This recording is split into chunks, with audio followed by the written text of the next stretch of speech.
రోజా కొన్ని మాటలు మాట్లాడారు. ఆవిడ ఏం మాట్లాడారు ఒకసారి చూద్దాం. ఉద్యోగస్తులకి చెప్పాలని కూడా డిమాండ్ చేస్తున్నాం. ఎందుకంటే అందులో పనితీరు ఆధారంగా 50 ఏళ్ల తర్వాత ఉద్యోగుల్ని సమీక్షించి బలవంతంగా పదవీ విరమణ చేయించాలన్న ప్రతిపాదనని సిద్ధం చేశారా లేదా అనేది స్పష్టంగా అర్థమైపోతుంది వాళ్ళు కనుక ఆ ఫైల్ ఏంటని చెప్తే. మరి ఈ నెల 18న 3 శాఖలకి ఈ ఫైల్ని పంపిన మాట వాస్తవం కాదా అని అడుగుతున్నాను నేను యనమల రామకృష్ణ గారిని.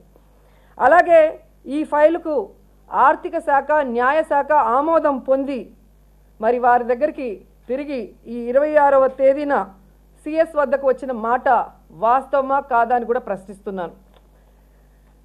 ఎందుకంటే ఈరోజు యనమల రామకృష్ణుడు గారు తన దగ్గరకు వచ్చే ఫైల్స్లో క్యాష్ వస్తేనే వాటిని చూసి సంతకం పెడతాడా లేకపోతే అలాగే వాటిని పంపించేస్తాడా నేను అడుగుతున్నాను.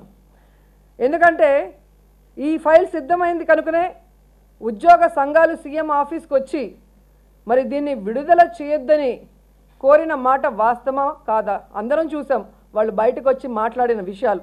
మరి ఈరోజు ఆయన అలా మాట్లాడుతున్నాడు అంటే ఖచ్చితంగా ఒకటి పరిపాలన మీద ఆయనకు పట్టు లేకుండా ఆయన డిపార్ట్మెంట్లో ఆయనకు తెలియకుండానే ముసాయిదా జీవోలు రెడీ అయిపోయి వెళ్ళిపోతున్నాయా లేకపోతే డబ్బులు రాదు కాబట్టి చూడకుండానే సంతకం పెట్టి పంపించేస్తున్నాడా చెప్పాల్సిన అవసరం కూడా మరి యనమల రామకృష్ణుడి గారికి ఉంది.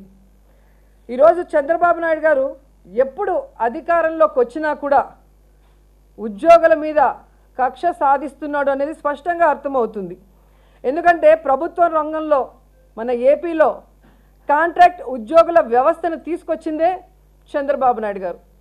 తనకు కావాల్సిన వాళ్ళకి ఉద్యోగాలు వేసుకోవడం కోసం ఏ విధంగా ప్రభుత్వ ఉద్యోగుల పని భారాన్ని మీరు చూస్తే పెంచే విధంగా 10 మంది పని చేయాల్సిన చోట 2 పెట్టి మొత్తం పని వెట్టి చాకిరి ఉద్యోగస్తులతో చేయించింది నిజమా కాదా అని ఉద్యోగులు ఒకసారి ఆలోచించుకోవాలి.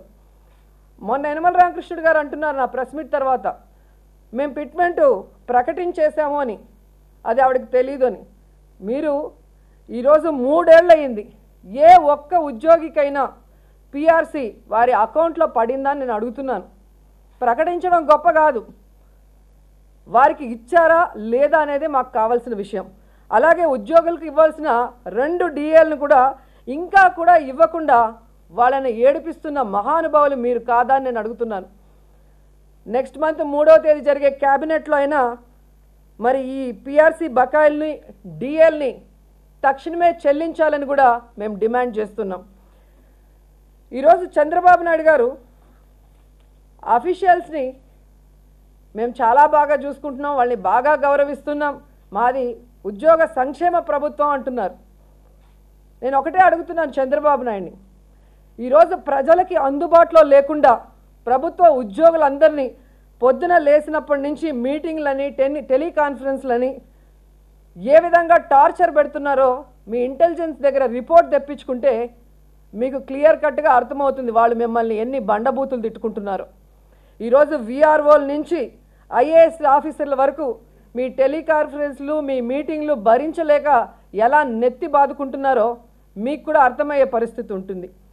ఈరోజు మీ పాలని భరించలేక సీనియర్ ఐఏఎస్ ఆఫీసర్లు 20 మంది దాకా పని చేయలేం బాబోయ్ అని చెప్పి ఢిల్లీకి కేంద్ర సర్వీసులకి వెళ్ళిపోతున్న విషయం మరి అందరూ పేపర్లలో ఛానల్లో చూస్తున్నారు. దీన్ని బట్టి మీకు ఏం అర్థమైందో ఒకసారి ఆలోచించుకోండి చంద్రబాబు నాయుడు. మీరు అసలు అఫీషియల్స్ని ప్రజల కోసం పని చేయనిస్తున్నారా లేదా మీ పబ్లిసిటీ కోసం మరి మీటింగ్లు పెట్టి వాళ్ళని చావబాదుతున్నారా అనేది దీన్ని బట్టే స్పష్టమవుతుంది. ఈరోజు నేను ఒకటే అడుగుతున్నాను, అఫీషియల్స్ మీద మీకు అంత గౌరవం ఉందని చెప్తున్నారే, మరి వనజాక్షి ఈరోజు తప్పు పని చేసిన అంటే ఇసుకని అక్రమంగా రవాణా చేయాలనుకున్న చింతమనేని అడ్డుకున్నందుకు ఇసుకలో వేసి కొడితే మీరు ఆవిడకి ఇచ్చిన బహుమతి ఏంటి? ఇంటికి పిలిపించి సెటిల్మెంట్ చేసి ఆవిడనే తిట్టి పంపించారు కానీ తప్పు చేసిన చింతమనేని ఏమైనా మాట్లాడారా?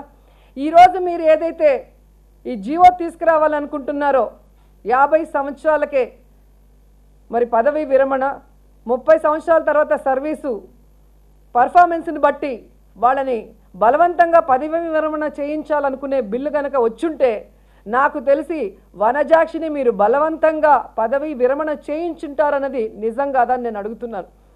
అలాగే ఐపీఎస్ ఆఫీసరు బాలసుబ్రహ్మణ్యం గారిని Telugu Desam party MLA, MLC, MP వెళ్ళి కొట్టినంత పని చేసి ఆ గన్మ్యాన్ని తోసేస్తే మీరేం చేశారు? ఒక ముఖ్యమంత్రిగా పిలిచి సెటిల్మెంట్లు చేశారే కానీ ఆ ఆఫీసర్ల గౌరవాన్ని నిలిపే విధంగా వారు న్యాయం పక్కన ఉంటే మరి ఆ న్యాయాన్ని పరిరక్షించి తప్పు చేసిన మీ వాళ్ళని శిక్షించడం మానేసి ఒక చిన్న సారీతో సెటిల్మెంట్ చేసి దాన్ని సరిదిద్దాలని చూసారే కానీ మరి ఉద్యోగస్తులు మీరు ఎక్కడ భద్రత కల్పించారు?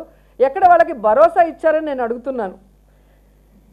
ఈరోజు గోదావరి జిల్లాలో మీరు చూస్తే ఎమ్మెల్యే రాధాకృష్ణ గారు ఎస్ఐని తన ఇంట్లో బంధిస్తే మరి ఏ విధంగా ఆ ప్రాంతంలో సిఐ పైన మీరు చర్యలు తీసుకొని మరి ఉద్యోగ వ్యతిరేక పాలన మీది అనేది నిరూపించుకున్నారో మనం చూసాం.